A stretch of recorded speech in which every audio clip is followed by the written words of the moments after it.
உள் ஒன்று புறம் ஒன்று பேசுறாங்களான்னு தெரியும். அப்ப சொல்லும் போது அவங்க வச்சுக்கிட்டு இல்லைன்னு சொல்றாங்கன்னால் கண்டிப்பா பீஸ் வேணும். வாழ்க்கையில தரம் தாழ்ந்து வந்துடுறாங்க, வாழவே பிடிக்கல. அவங்களுக்கு மறுவாழ்வு கொடுத்து எங்களால முடிஞ்சது ஒரு 25,000 50,000 அப்ப இந்த மாதிரி வந்திருக்காங்க. அவங்களுக்கு எங்கிட்ட இவ்வளவு இருக்கு, நீங்க கொஞ்சம் உதவி பண்ணீங்கன்னா அவங்க பிளாட்பாரத்தில் ஒரு கடை வச்சு பொழைச்சுக்கலாம். நான் இந்துவிலிருந்து இஸ்லாம் ஆனனை தவிர நான் எனக்கு அடிப்படையே தெரியாது. இஸ்லாத்தினுடைய அடிப்படையே எனக்கு இன்னை அளவும் தெரியாது.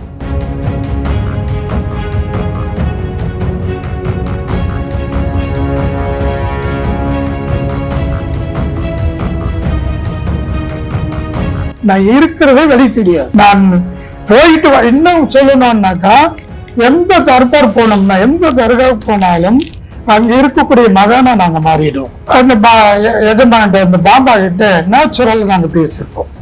சீரடி மகான் கிட்ட நாங்க நேச்சுரலா பேசியிருக்கோம். ரெண்டாவது அந்த சீரடி பாபா கோயில்லையே மிகப்பெரிய அற்புதங்கள் எல்லாம் நடந்திருக்குது. அந்த கூட்டங்களால இவங்க பார்க்கறதுக்கு வந்தது.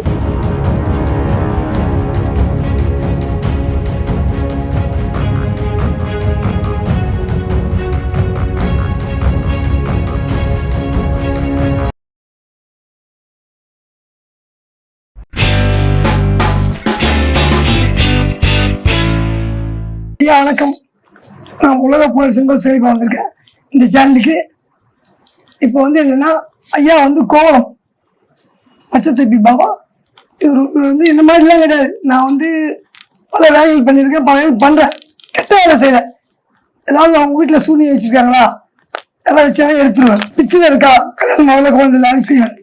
இவர் வெறும் இவர் வாயால் துவா பண்ணாலே அந்த அந்த லெவலில் இருக்காரு. வயசு அனுபவம். இவர் நமக்கு கிடைச்ச ஒரு பெரிய ஒரு எப்படி சொல்றது பொக்கிஷம் மாதிரி. இவர்கிட்ட இப்ப இவரை பார்க்கறதே கஷ்டம். எனக்கு கட்சியார் நான் சொன்னேன், பாபா நீங்க உள்ளுக்குள்ள இருந்தா தெரியாது, வெளியா நீங்க வாங்க மீடியால உங்க தெளிவா பேசுங்க அப்படின்னு சொன்னேன். பாப்பா என்ன கேட்கணும் ஐயா கேளுங்க. வணக்கம் பாபா. கோவலத்துல பாபாஜின்னு ரொம்ப ஃபேமஸ் நாங்க கேள்விப்பட்டோம். பச்சை தொப்பி பாபான்னு சொல்லுவாங்கன்னு கேள்விப்பட்டிருக்கோம். சொல்லுங்க, நேயர்களுக்கு உங்களை பத்தி அறிமுகப்பட்டிருக்காங்க. இது பச்சை தொப்பி பாபான்றது ஒரு பெருமைக்கு கிடைச்ச பதவி அல்ல, இறைவனா கொடுத்த ஒரு மிகப்பெரிய ஒரு கிஃப்ட்னு சொல்லலாம். காரணம் என்னன்னு கேட்டீங்கன்னா, இறைவன் கிட்ட பேச முடியுமா அப்படின்னா முடியும் அப்படின்னு சொல்றது என்னுடைய வாழ்க்கை. இறைவன் பேசுறது அப்படின்றது எளிமையான விஷயம் இல்லை. அப்படி பேச முடியுமான்னா முடியும். அதுக்கு உதாரணம் என்னன்னு கேட்டீங்கன்னா, வாழ்க்கையில நிம்மதி இழந்தவங்க, தவறு செய்துட்டு மன உளைச்சலா இருக்கக்கூடியவங்க, வாழ்க்கையில கடுமையா பாதிக்கப்பட்டவங்க என்ன நிறைய பேர் சந்திச்சிருக்கும் போது நான் இந்த பேர், ராசி, ஜாதகம் இதெல்லாம் நான் பார்த்தது கிடையாது. அவங்க தலைமையில இறைவன் கை வைக்க சொல்லுவான். கை வச்ச உடனே அவங்களுடைய அத்தூணை சின்ன வயசுல இருந்து என்னென்ன தவறுகள் செய்திருக்காங்களோ அந்த தவறுகள் எல்லாமே என் மூலியமா அவங்களை கேட்க சொல்லுவான். கேட்கும் போது ஒரு வார்த்தை கூடி பழுதா வராது, தவறாவே வராது. அத்தனையும் ஆமாம் ஆமாம் ஆமாம். இதுல குறிப்பா பாத்தீங்கன்னா அறுவை சிகிச்சை உள்ள நோய்கள் கூட, அறுவை சிகிச்சைக்கு உண்டான நோய்கள் கூட இறைவன் சொல்லக்கூடிய மருத்துவம் என்னன்னா இந்த எலுமிச்சம்பழம், தண்ணி, சில விஷயங்கள் ஆன்மீகத்துல கொடுக்கக்கூடிய விஷயங்களை அதை ஓதி கொடுத்தோம்டான்னா அந்த அறுவை சிகிச்சைக்கு உண்டான நோய்கள் கூட பல 100 பேருக்கு குணமாயிருக்கு. அதுல நாங்க இறைவனுக்கு நாங்க நன்றி சொல்லிட்டு தான் வாழ்ந்துகிட்டு இருக்கிறோம். இன்னைக்கு வரைக்கும் பாத்தீங்கன்னா மிகைப்படுத்தி வாழ்க்கை வாழணும்னு இறைவன் எனக்கு சொல்லி கொடுக்கல. எளிமையா இரு, தேடி வர்றவங்களை நீ குணப்படுத்து, அவங்க மூலியமா வர்ற காணிக்கைகள் ஏழைகளுக்கு உதவி பண்ணு அப்படின்னு சொல்லித்தான் எனக்கு சொல்லி கொடுத்துருக்காங்க. அதன்படிதான் நான் வாழ்ந்துட்டு இருக்கிறேன். அதனாலதான் எனக்கு சாதாரணமா ஒரு மனிதனா இருந்த நான் இன்னைக்கு மகானா மாத்தி வச்சிருக்கிற பெருமை இறைவனிச்சார். ஐயா நீங்க எந்தெந்த தர்காக்கு அதிகமா போவீங்க? தமிழ்நாட்டுக்குள்ள இருக்கக்கூடிய மிக நிறைய தர்காக்கள், அதாவது நாகூர், முத்துப்பேட்டை, ஏர்வாடி, ஆத்தங்கரை, அதிகமா எனக்கு வந்து சூலூர்பேட்டையில இருக்கக்கூடிய ஷேக் தாவூத் சாவலின் வலியுல்லா அப்படின்னு சொல்லக்கூடிய மிகப்பெரிய மகான். உலக வரலாறுலயே 144 அடி ஜீவ சமாதி எங்கேயுமே கிடையாது. கிட்டத்தட்ட அவங்கதான் எனக்கு இந்த பேரூர்ல கொடுத்தவங்க. அந்த 144 அடி ஜீவ சமாதி இருக்கக்கூடியவங்க தான் எனக்கு இந்த பேரூர்ல கொடுத்து அவங்களாவே நடமாட வச்சு இன்னைக்கு நான் அவங்களாவே வாழ்ந்துட்டு இருக்கேன். அதாவது 144 அடி சூலூர்பேட்டையில வேநாடு அப்படின்னு சொல்லக்கூடிய ஒரு கிராமத்துல 700 வருஷத்துக்கு முன்ன அடங்கின மிகப்பெரிய மகான். அவங்ககிட்ட நான் நேரடியே பேசி, உருதுல சொல்லணும்னா முருதி, தமிழ்ல சொல்லணும்னா வரம், அவங்ககிட்ட வாங்கின வரத்தால தான் நான் இன்னைக்கு நான் வந்து ஒரு மகானா வாழ்ந்துட்டு இருக்கிறேன். பல பேரை சந்திச்சு அவங்களுடைய வாழ்க்கையில நல்ல வாழ்க்கை அமைச்சு கொடுத்துருக்கு. அதாவது தவறு செய்யறவங்க கூடி இன்னைக்கு திருந்தி வாழக்கூடிய அளவுக்கு எனக்கு வந்து ஒரு வரத்தை அவங்க கொடுத்துருக்காங்க. நான் இன்னைக்கு மகானா வாழ்ந்துகிட்டு இருக்கிறேன். இப்போ சரிங்க ஐயா, உங்களுடைய இயற்பெயர் என்ன? இயற்பெயர்ல இருந்து பாபாஜி அப்படிங்கிற பேரு எப்படி வந்துச்சு? இது நீங்க உங்களுக்கே வச்சுக்கிட்டதா இல்ல மக்கள் அன்போட உங்களை கூப்பிடுறதா? எல்லாம் நான் இயற்கையவே பாத்தீங்க அப்படின்னு சொன்னாக்க என்னுடைய வாழ்க்கை வந்து தவறான வாழ்க்கை என்ன, நான் வந்து பெத்தவங்களுக்கு கூடி உண்மையான ஒரு மகனா நான் வாழ்ந்தவன் இல்லை. பெத்த தாய்க்கோ தகப்பனுக்கோ உடன் பிறந்த சகோதரனுக்கோ நான் ஒழுக்கமான ஒரு மகனா நான் இருந்தது இல்லை. ஆனால் முன்பெயர் எனக்கு பெத்தவங்களை வச்ச பேர் வந்து சம்பத்குமார். என்னுடைய அப்பா பேர் நரசிம்மன், அம்மா பேர் குப்பம்மாள், அண்ணன் பேரு சுப்பிரமணி. அவங்களுடைய பேரை சொல்றதுக்கு கூட எனக்கு தகுதி கிடையாது. அவங்களை அடக்கம் பண்ணன இடம் கூட நான் போய் பார்த்தது கிடையாது. அதுக்கு பிறகு இந்த மன உளைச்சல் எல்லாத்திலையும் நான் ரொம்ப ரொம்ப ரொம்ப கூனி குறுக்கி இருக்கும் போதுதான் ஒரு பெரிய விபத்து மாதிரி பல பேரால நான் அசிங்கப்பட்டு, அதன் பிறகுதான் நான் ஆந்திரா பகுதி ஸ்டேட்டுக்கு பக்கத்தில் இருக்கிற வேநாடு தர்கான்ற இடத்துக்கு போனதுக்கு அப்புறம் தான் இன்னைக்கு நான் வந்து ஷேக் தாவூத் அப்படின்னு பேர் சூட்டப்பட்டு எனக்கு ஒரு மகானா இருக்கமா. நான் அதே மாதிரி வேநாடு சொல்லி சொன்னீங்க 144 அதுல வந்து அவரோட இதயம் துடிக்கின்றாங்க. நான் பார்த்திருக்கேன். உண்மைதானே? 100க்கு 100 உண்மைங்க. அருமை. அதை சோதிச்சு பார்க்கணும்னு போக கூடாது. இல்ல, அதை சோதிச்சு பார்க்கணும்னு போறது வந்து விசப்பரீட்சை. உண்மையாவே அவங்களுடைய இதயம் துடிக்கும். அவங்க கிட்ட பேசணும்னு முயற்சி பண்ணி ஒரு மனதை ஒருநிலைப்படுத்திக்கிட்டு அவங்க கிட்ட போய் சரணடைஞ்சு கேட்டோம்னா கேட்கிற கேள்விக்கு அவங்க கிட்ட இருந்து பதில் வரும். உண்மை. அது வேணும்னா நானே அவங்க பதில் நானே சொல்றேன். அவங்க கிட்ட கேட்கிற கேள்வி எங்கிட்டயும் கேட்கலாம், நான் பதில் சொல்றேன். அதாவது எப்படின்னு கேட்டீங்கன்னா, இப்போ நான் சொல்லக்கூடிய வேநாடு தர்காவில் நீங்க போயிட்டு ஒருநிலைப்படுத்தி பேசிட்டு அது பதில் உங்களுக்கு கிடைக்கலன்னா எந்திரிச்சு வந்தீங்கன்னா நானும் அது நீங்க என்ன கேட்டீங்க, அவர்கிட்ட என்ன பேசுனீங்க அப்படின்றது நான் பதில் சொல்லுவேன். ஐயா, உங்களை சந்திக்கிறதுக்கு பிரத்யேகமா ஏதாவது முன்கூட்டியே அப்பாயின்மெண்ட் அப்படிலாம் வாங்கணும் இல்லையா, இல்ல நேரடியா வந்து உங்களை சந்திக்கலாமா? போன் பண்ணிட்டு வரணும். உங்க போன் நம்பர் ஐயா? 9841825098. இன்னொரு நம்பர் 9789894019.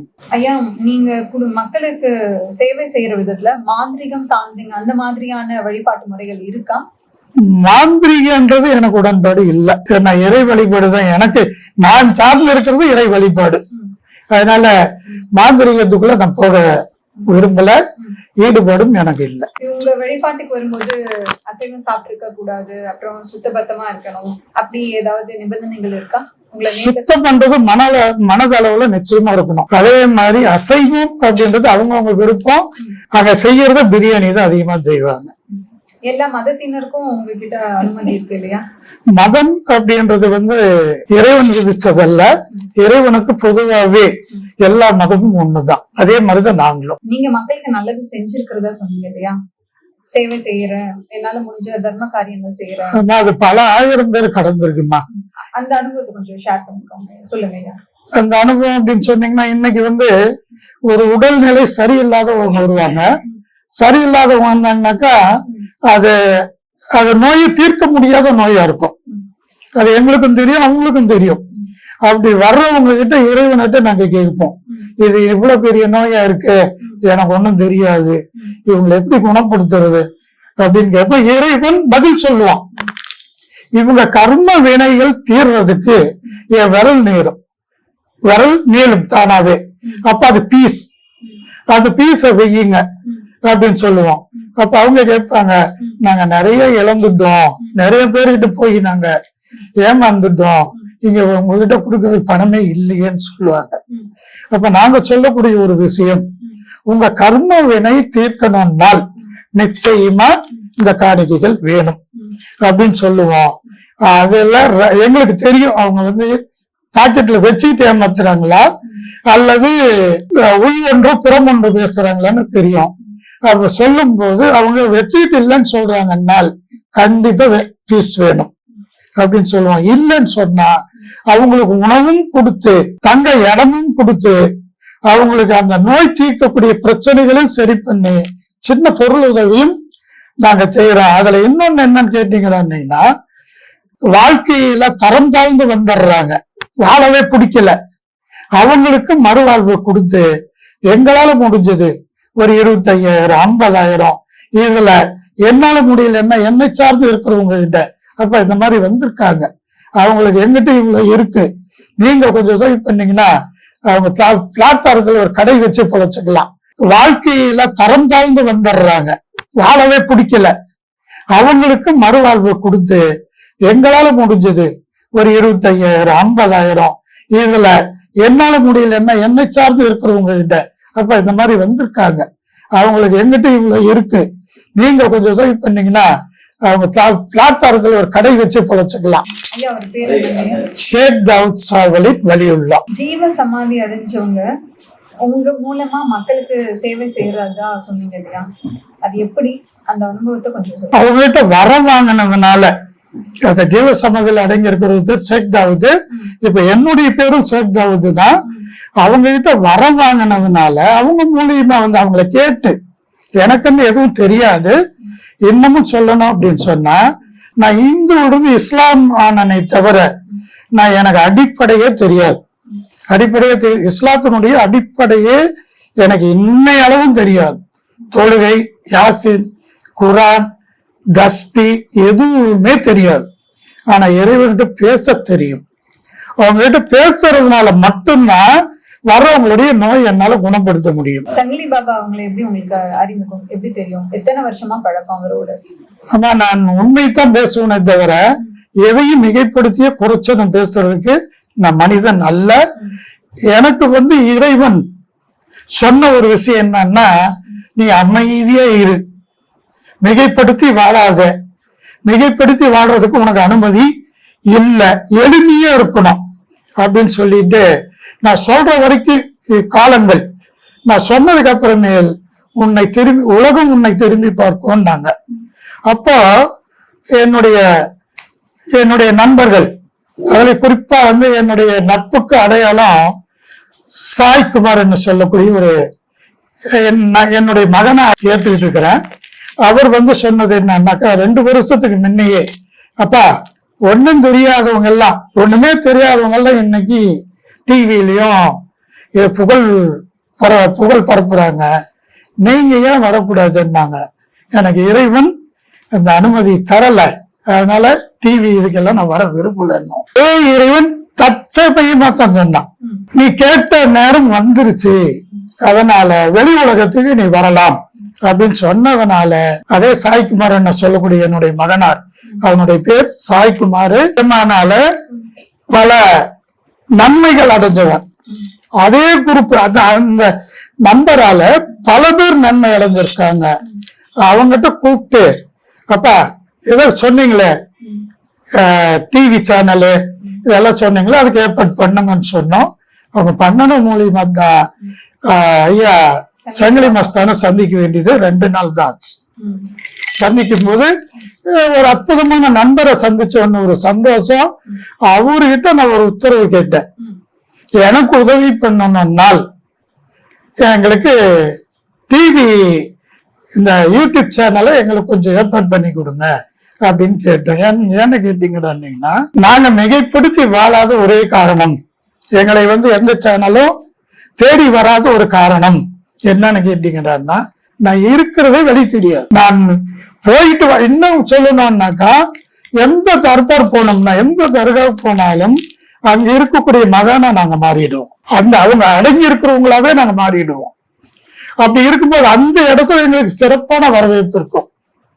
குறிப்பா 1.5 வருஷத்துக்கு முன்ன சீரடி போயிருந்தோம். சீரடி போயிருக்கும் போது அந்த எஜமான் அந்த பாபா கிட்ட நேச்சுரல் நாங்க பேசியிருக்கோம். சீரடி மகான் கிட்ட நாங்க நேச்சுரலா பேசியிருக்கோம். 2வது அந்த சீரடி பாபா கோயில்லையே மிகப்பெரிய அற்புதங்கள் எல்லாம் நடந்திருக்குது. அந்த கூட்டங்களால இவங்க பாக்குறதுக்கு வந்தது. அந்த கூட்டங்கள், அங்க இருக்கிற கூட்டங்கள் இவங்களை பார்த்தது. அதே மாதிரி அங்க விளக்கு, அது எனக்கு சொல்ல வரல, விளக்கு பூஜை ஏதோ சொல்லுவாங்க, அது வெளியூர் வீட்டு பாட சொல்லுவாங்க. இது இந்த நேரத்துல அங்க நடக்குது அப்படின்றதெல்லாம் சொல்லிட்டு இருந்து லைவா அங்க என்ன நடக்குது அது வெளியூர் வீட்டு சொன்னாங்க. உள்ள போகும்போது சொன்னாங்க, அவங்களுடைய உடுப்பு உடை இப்படித்தான் இருக்கும், இந்த கலர் தான் இருக்குன்னு சொல்லிட்டு நேரடியாக போனாங்க. போயிட்டு தரிசனம் பண்ணி வெளியே வரும்போது மிகப்பெரிய கூட்டம் இவங்க பின்னாடி வந்தது. வரவேற்பும் மிக சிறப்பா இருந்தது. ஆனா அதையெல்லாம் மிகைப்படுத்தி நாங்க வாழ விரும்பல. இறைவன் அனுமதி இல்லாததுனால, இப்ப இறைவன் அனுமதி இருந்ததுனாலதான் இன்னைக்கு நான் உங்க முன்னாடி.